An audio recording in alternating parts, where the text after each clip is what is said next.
Hi, welcome to this little rambling video that I said I would do in the last video. You probably may know it's my birthday today, and as you probably also know from the title of the video, I turned 19. The funny thing about doing these weird little rambling videos is I think about the things that I want to say like well in advance, and then I sit down and it just disappears. But that's okay. We're gonna try and continue anyway.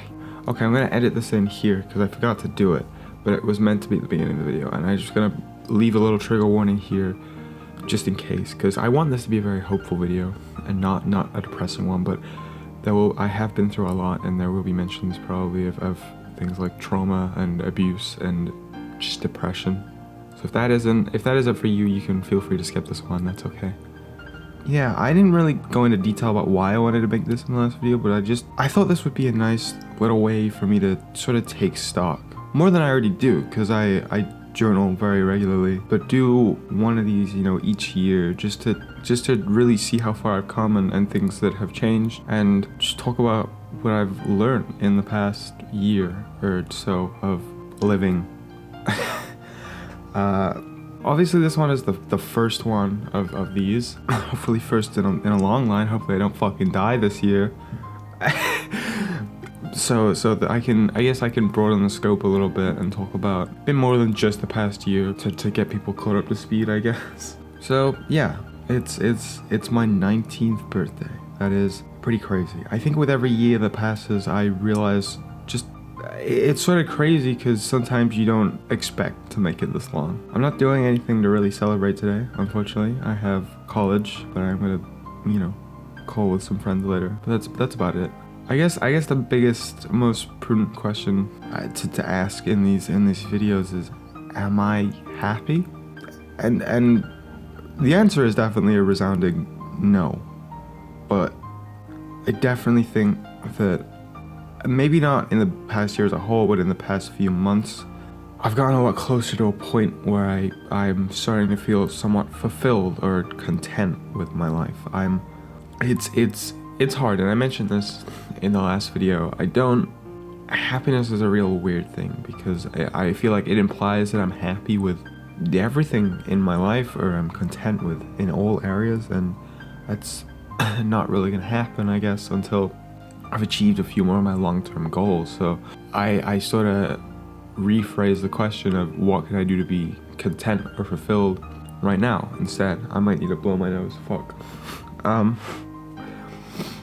Because happiness seems a bit too much of a lofty goal for me, because there's so many things that I want in my life, and they're very much unattainable right now, but there are things that I can do and aspire to right now that won't necessarily make me happy, but it can bring me a little bit closer to contentment, I think.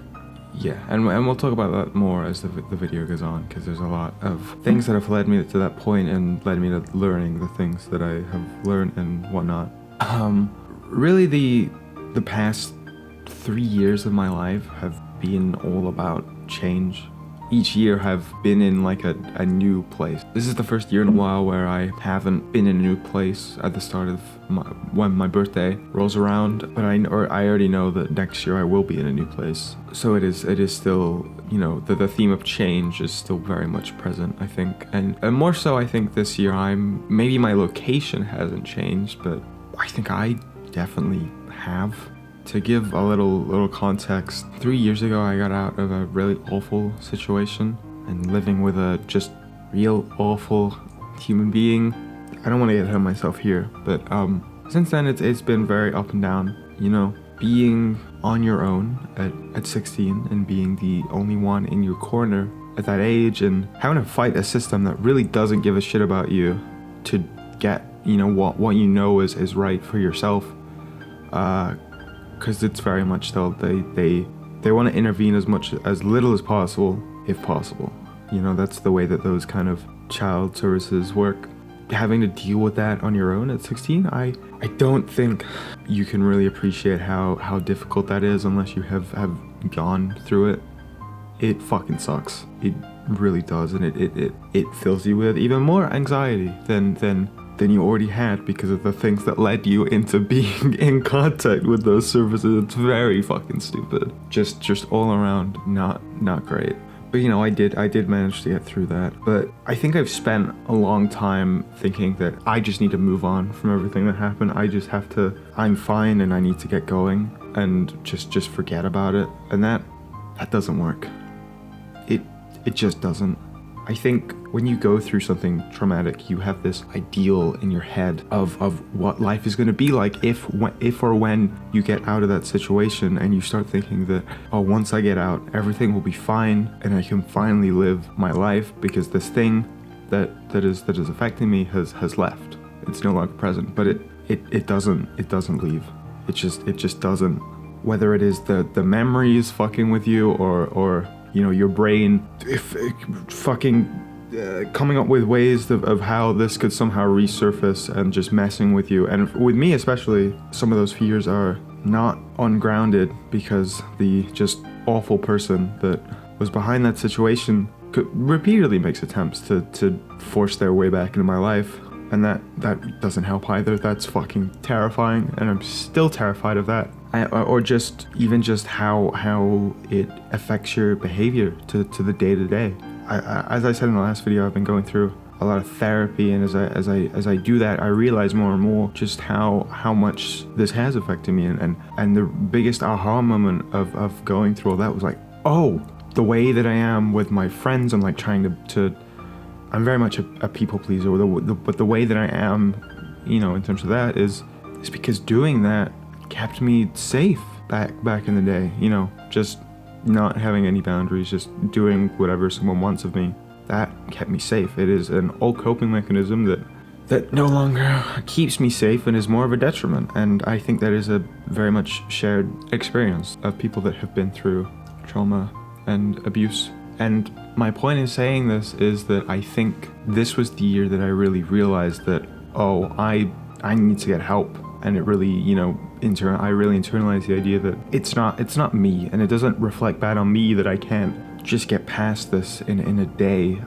You know, there's so many studies into trauma and its effects on people, and especially when you're going through that in like a, you know, during your quote unquote formative years. Just really, it was like, oh, this isn't going away anytime soon. Yeah, and that just really made me get serious about getting help, which is why I'm now in therapy and just trying my best to get past this properly. If there's anything that I hope that you could take from this video, is that if you ever go through anything traumatic, or if you have been through any traumatic, please don't feel pressure to get past that just overnight, just because it's over.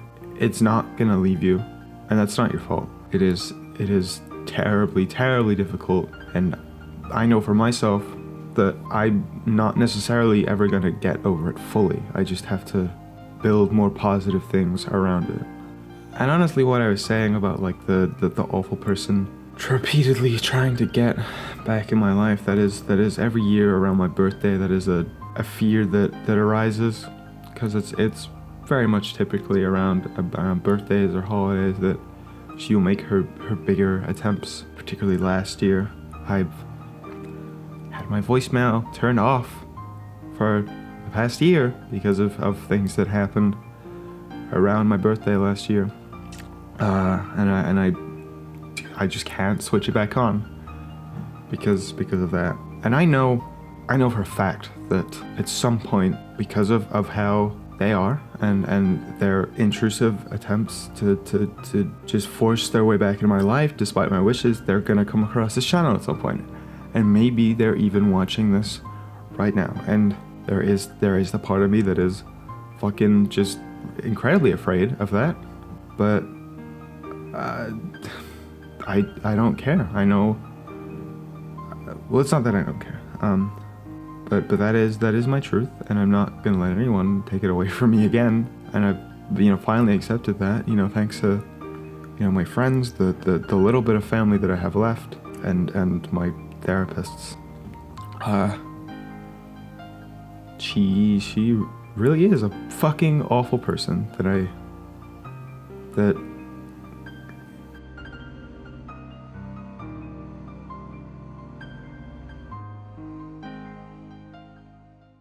Anyway, so because of all that and all the things that I've been through, the last 3 years have really been my growing up period, because I had to figure out how to be on my own and things like that. And the actual like figuring out how to take care of myself, that comes quickly. It's the actually accepting some of my issues, and that I shouldn't just have to get over them in a day that has taken this long. And so yeah, it was this year that I think I finally realized that just how far I have to go, and I'm gonna need help for a pretty long time, and that's okay. Honestly, I'm fine with that.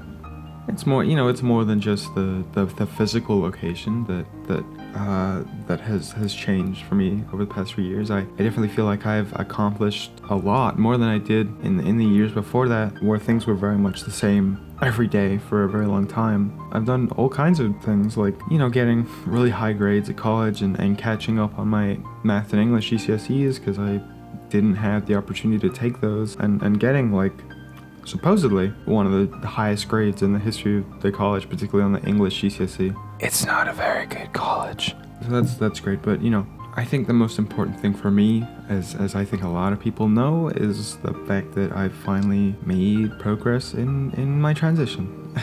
That is something that I have a whole myriad of thoughts on, and could probably be a video of its own, but it's like I said, the thing that has, I think I mentioned that the thing that has changed most in the past year is me. And while some of this started before my 18th birthday, being able to accept myself and be open about who I am inside, that is something that has very much happened over the past year, and I'm very proud of that. I've started transitioning medically, and everyone that I know calls me Sina now instead of my old dead name. And I still have a long way to go, but it's like I've come so much further than I ever could have imagined, really. Especially back when I was in that awful situation.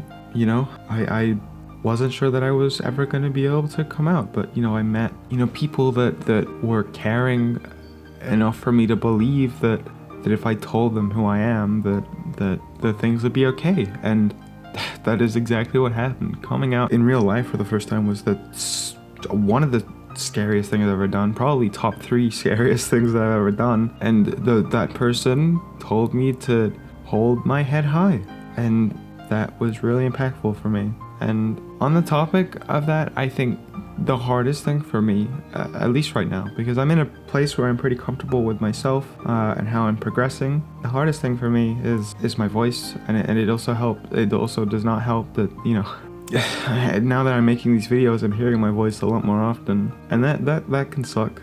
But hopefully I can, in a couple years from now, when my voice is closer to where I want it to be, I can sort of look back on these videos and see how far I've come. If there's anything that I've really learned about life and stuff in the past few years, it's that nothing probably has meaning. Life probably doesn't matter. And before you say that sounds incredibly depressing and self-defeating, I think that the point of coming to that conclusion is that you have to give meaning to everything by yourself. Even when you're alone, even the most mundane little things, especially then, if you can find meaning in it, then it's okay. Like I'm fucking insane. I talk to a plushie of Rolse from Deltarune every day and pretend like he's my son. And I can still find some kind of meaning in that, because it helps me get through the day a little more, because I'm incredibly lonely. And just, everything in your life, you gotta find some kind of meaning in. For instance, like the other day, I ate lunch in a different place that I had ever been before, and it was like, oh, if I hadn't gone out today, if I hadn't, mustered up the strength to leave my apartment, I wouldn't have been sat here in this fucking beautiful sunlight, surrounded by people and eating some relatively nice food. And in that, more than anything, if you can find value in struggle, that is incredibly powerful. And I think that's the most important thing, because you're gonna have bad days, especially if you've been through some awful things. You're gonna have bad days, and that's not something that you can get away from overnight. But you're gonna have good days as well, and you need to find the value in having those bad days and not beat yourself up for having them, and accept that. Well, I believe this, that you could suffer with depression and anxiety or whatever, mental illnesses for your entire life, and I still believe that you could be some kind of successful. I mean, look at me, I'm depressed as fuck, and I still managed to get pretty decent grades, and I have somehow forced myself to make these videos, and that's not trying to diminish how hard it is. It is, and make it seem make it seem easier or anything like that. You will have bad days, but you'll also have good days. Again, I promise you that. And every bad day is just another day closer to your next good day and your next triumph, and it is another day that you have survived. If you can find the meaning in that, I think that you'll be okay, and you'll be okay regardless. Did I get off topic? I'm not really sure. But yeah, change has just been the biggest theme of my life in the past few years, and I want to keep that moving forward, because even if sometimes it's a fucking drag and I hate it and I feel awful, I do want to keep moving forward, and I don't want to quit what I'm doing, and I don't want to have to look back and regret wasted time. Even if it's difficult, I just want to find ways to do the things that I want to do while also living with this, because it's not going away anytime soon. And even if it did, I'd probably still be lonely, and I'd probably still not be any closer to achieving my long-term goals, like having a family and not being broke and finding the love of my life or whatever. But at least for me, I can recognize that each day is a step closer to the days when I have those, and every small thing I do is somehow gonna snowball into that. And that's what I want to do this year. I want to keep doing things that I enjoy, which is like the video essays that there will be more of. Thank you for watching this video. I don't know what this was really supposed to be. I don't know if I articulated any of my points very well, or if I remembered everything that I wanted to talk about, but it has been nice to share some of these things with you, whoever is watching this right now. I said in the last video that I want me being open and honest about how media has, affected me to be a big draw of this channel, more so than just like analysis or things, like that, like traditional video essay stuff. So I don't mind being a little bit open and honest about things in general, I guess. And that's sort of what the purpose of this video was. If you're going through any of the, similar things as what I talked about in this video, just hang in there. I promise you that it gets better. Every year that passes, I am shocked that I'm still here, and then I made it out of that awful situation, and it's like I did. There's no big aha moment of, oh, I made it out. With every year that passes, I get more certain that this isn't a dream. And so everything will come with time. That's all I can really say. Whether it is, getting out of your situation or accepting that you're not in your situation, I promise you that it will come, and you just have to hang in there. And that's what I'm going to do. And I'll see you next year for the on being 20 video. Boy, that's gonna drive me fucking insane, because that is big number. Thank you for watching. I don't know why people watch these, but the last one got some views, so so yeah, please look forward to the next video essay or whatever it is that I post on this channel. God, I hope that it's not another rambling video. Doing 3 of those in a row, probably not a great idea. It's not what I want to do, but we'll see how things turn out. I hope whoever's watching this, you have a lovely rest of your day, and I'm gonna go have some kind of fun, I guess. Bye-bye. And thank you for everything.